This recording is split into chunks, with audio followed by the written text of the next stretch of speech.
George Floyd Perry Jr. George Floyd was born on October the 14th, 1973, in Fayetteville, North Carolina, to George Perry and Larcenia Cissy Jones Floyd. He had four siblings.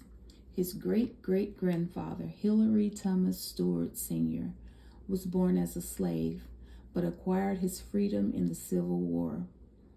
While Stewart was in his 20s, he acquired 500 acres of land, but lost it to white farmers who used legally questionable maneuvers that were common in the South. When he was 2, after Floyd's parents separated, his mother moved the children to Cooney Homes Public Housing, known as the Bricks, in Houston's 3rd Ward. Floyd was called Perry as a child, but also Big Floyd, being over 6 feet tall. In middle school, he saw sports as a vehicle for improving his life. Floyd attended Rhine Middle School and graduated from Yates High School in 1993. While at Yates, he was co-captain of the basketball team, playing as a power forward. He was also on the football team as a tight end. And in 1992, his team went to the Texas State Championship. The first of his siblings to go to college, Floyd attended South Florida Community College for 2 years on a football scholarship and also played on the basketball team. He transferred to Texas A&M University, Kingsville in 1995, where he also played basketball before dropping out. At his tallest, he was 6 feet 6 inches tall.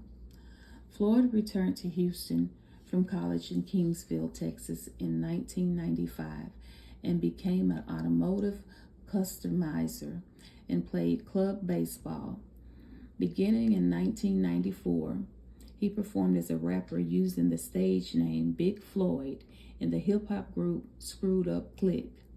The New York Times described his deep voice rhymes as purposeful, delivered in a slow-motion clip about chopping blades, driving cars with oversized rims, and his 3rd Ward pride. The second rap group he was involved in was Presidential Players, and he worked on their album Block Party, released in 2000. An influential member of his community, Floyd was respected for his ability to relate with others in his environment. Based on a shared experience of hardships and setbacks, having served time in prison and living in poverty-stricken projects in Houston, in a video addressing the youth in his neighborhood, Floyd reminds his audience that he has his own shortcomings and flaws, and that he is not better than anyone else, but also expressed his disdain for the violence that was taking place in the community and advises his neighbors to put down their weapons and remember they were all loved by him and God. On May 25th, 2020, police were called by a Club Foods grocery store employee who suspected that Floyd had used a counterfeit $20 bill. Floyd was sitting in a car with 2 other passengers. Police officials forcefully removed Floyd from the car and handcuffed him. Floyd was murdered by Derek Chauvin, a white Minneapolis police officer who pressed his knee to Floyd's neck for 9 minutes and 29 seconds, while Floyd was handcuffed face down in the street. As seen in a witness's cell phone video, 2 other officers further restrained Floyd, and a 4th prevented onlookers from intervening. As Floyd repeatedly pleaded that he could not breathe during the final 2 minutes, Floyd was motionless and had no pulse, but Chauvin kept his knee on Floyd's neck and back even as emergency medical technicians arrived to treat Floyd. The medical examiner found that Floyd's heart stopped while he was being restrained and that his death was a homicide caused by a coronary pulmonary arrest. complicating law enforcement, subdued restraint, and neck composition.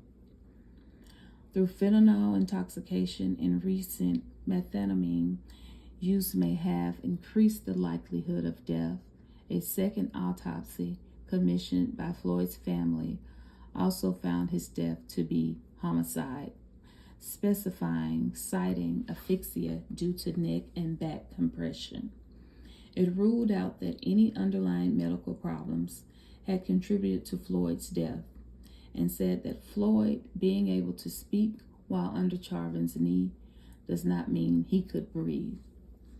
On March the 12th, 2021, the Minneapolis City Council approved the settlement of $27 million to Floyd's family, filing a wrongful death suit. Chauvin was fired and charged with second-degree murder, third-degree murder, and second-degree manslaughter.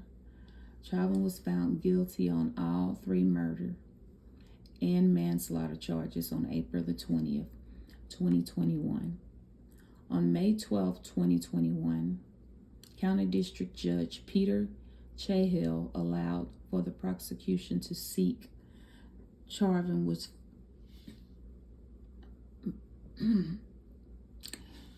a greater prison sentence for Chauvin after finding that he treated Floyd with particular cruelty. On June the 25th, Judge Cahill sentenced Chauvin to 22 and a half years in prison.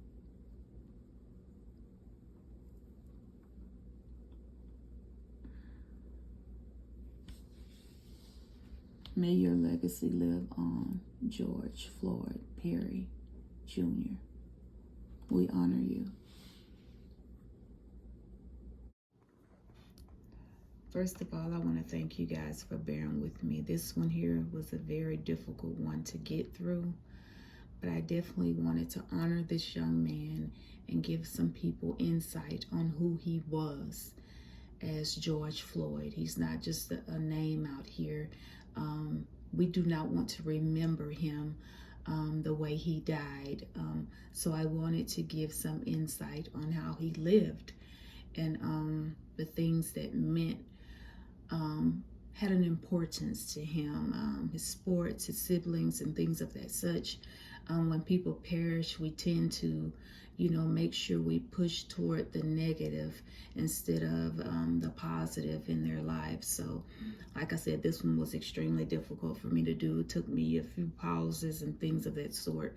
But I thank God just for another chance to worship him and honor him and give you guys some insight on who George Perry